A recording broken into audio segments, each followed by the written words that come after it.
A lot of positives came out of a challenging fall, to say the least. One of the biggest positives that we had was just the consistency in training, because everybody really prioritized their health. And so we really didn't have student athletes missing practice because they were sick. The other thing is too, we really appreciated our privileges to be together training when we had them. One thing that was obviously apparent this year was that we didn't have our normal social groups outside of the team. And so I think everybody saw our need to really support each other, not just as teammates, but just in our lives and our whole experience as student athletes and really members of the team, because we were more than just teammates in a training session this year. We were that emotional support person if you're not going to be able to see your family for the holidays, or if you only have in-person classes and you don't have an opportunity to make a friend group outside of the team.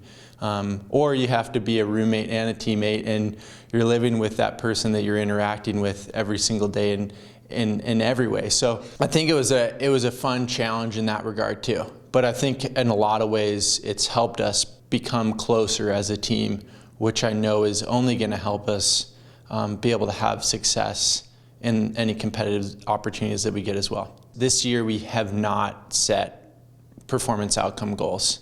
And we haven't done that for a reason, because, we really said to the team this fall, we said, hey, if we get to the NCAA championships this year, meaning if they have them, then we can set some awesome goals for the championships. But for now, that's not really gonna help us become better skiers. What's gonna help us become better skiers is focusing on what can we do day in and day out in our training, and what we call our process-based goals, to measure progress and improvement. The other thing too, I guess just in terms of how we measure success, we really value student athlete success with our team, because we are one of the highest academic achieving teams in the country. This semester, for example, we got a 3.75 cumulative team GPA.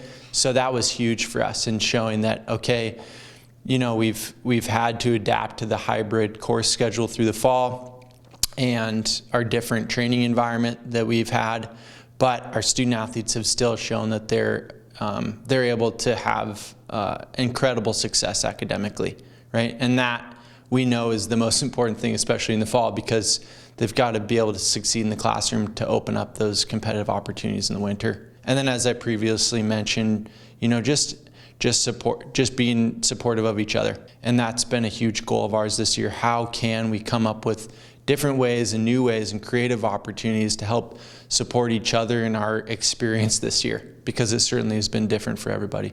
I think it's a challenging question right now to think about what our expectations are for individual student athletes, because we just still have so many unknowns on what the competition season's going to look like. One thing that was shared with me from a fellow coach in my early days, and I think it's an important message right now, is just every race is an opportunity to have your race.